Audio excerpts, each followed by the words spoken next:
అల్లం పచ్చడి ఎలా ప్రిపేర్ చేయాలో ఇప్పుడు మనం చూద్దాము.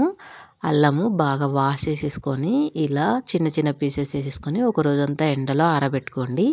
ఏ కప్పుతో అయితే మీరు అల్లం ముక్కలు తీసుకున్నారో అదే కప్పుతో కారము, బెల్లము, అల్లం కూడా తీసేసుకోవాలి. అప్పుడే చక్కగా పచ్చడి అనేది మనకు కుదురుతుందనమాట. సంవత్సరం వరకైనా నిల్వ అనేది ఉంటుంది. ఒక ప్యాన్లో ఆయిల్ వేసేసుకొని అల్లం ముక్కల్ని బాగా ఫ్రై చేసేసుకోవాలన్నమాట. పచ్చివాసన పోయేంత వరకు మంచిగా చిన్న మంట పైన ఒక 15-20 మినిట్స్ దాకా ఫ్రై చేసుకోవాలి. అవి ఫ్రై అయ్యేంత వరకు చింతపండు కూడా అదే కప్పుతోనే ఎక్కువ ఉత్తకుండా అదే కప్పుతోనే తీసేసుకొని ఒక గిన్నెలో వాటర్ వేసేసుకొని అది బాగా మరిగించుకొని గుజ్జు తీసేసుకొని పక్కన పెట్టేసుకోవాలి.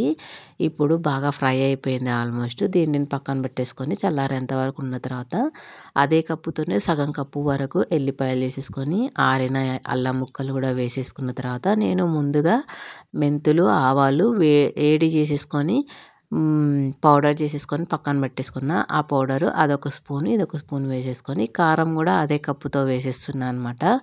ఇలా ఒకే కప్పుతోనే వేస్తే మనకు చక్కగా వచ్చేస్తుంది అనమాట మంచిగా. అదే కప్పుతోనే సగం కంటే తక్కువ సాల్ట్ తీసేసుకున్నా. అదే కప్పుతోనే బెల్లం కూడా తీసేసుకొని చింతపండు గుజ్జు కూడా చూడండి ఇలా తిక్కుగా ఉండాలి. బాగా మరిగించుకొని ఇలా వేసేసుకున్న తర్వాత ఇవన్నీ మెత్తగా మిక్సీ పట్టేసుకోవాలన్నమాట. మనకి ఆల్మోస్ట్ చూడండి అల్లం పచ్చడి రెడీ. ఇప్పుడు పోపు వేసేసుకుందాము. ముందుగా మనం అల్లం ఫ్రై చేసుకున్నాం కదా, అదే ప్యాన్లోనే ఇంకా కొంచెం ఆయిల్ వేసేసుకొని మనము పోపు గింజలు వేసుకుంటాం కదా, పోపు గింజలు ఎక్కువనే తీసేసుకొని పోపు వేసేసుకున్న తర్వాత ముందు మనము సగం కప్పు వేసుకున్నాం కదా ఎల్లిపాయలు, ఇప్పుడు మిగతా సగం కప్పు కచ్చపచ్చ దంచేసుకొని ఇలా ఫ్రై చేసేసుకోవాలన్నమాట. అప్పుడే బాగుంటుంది టేస్టు. ఎండుమిర్చి, కరివేపాకు కూడా వేసేసుకొని ఫ్రై చేసేసుకుంటున్నా. ఇలా ఫ్రై అయిన తర్వాత స్టవ్ ఆఫ్ చేసి పెట్టుకున్న తర్వాత ఇంగువ వేసుకోవాలి, లేదంటే మాడిపోతుంది, స్మెల్ కూడా మంచిగా ఉండదు. స్టవ్ ఆఫ్ చేసిన వెంటనే ఇంగువ వేసుకొని అలా కలిపేసుకుంటే మనకు పోపు అనేది రెడీ. ఇప్పుడు ఈ పోపు చల్లారిన తర్వాత మనము మిక్సీ పట్టిన అల్లం పచ్చడిని మొత్తం దీంట్లో వేసేసుకొని కలిపేసుకోవాలి. ఇప్పుడు పోపు చల్లారింది, అందుకని ఈ పోపు మొత్తం వేసేసి చూడండి.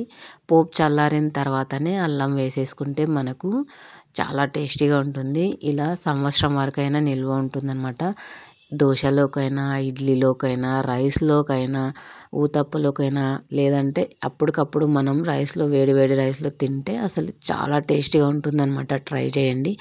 ఈ వింటర్ సీజన్లో జలుబులు, దగ్గులు, ఆస్తమా ఉన్న వాళ్ళు ఊరికే ఇబ్బంది పడుతుంటారు కదా, ఇలా చేసి చూడండి. చాలా రిజల్ట్ ఉంటుందన్నమాట. అసలు తినడానికి కూడా టేస్టీగా ఉంటుంది.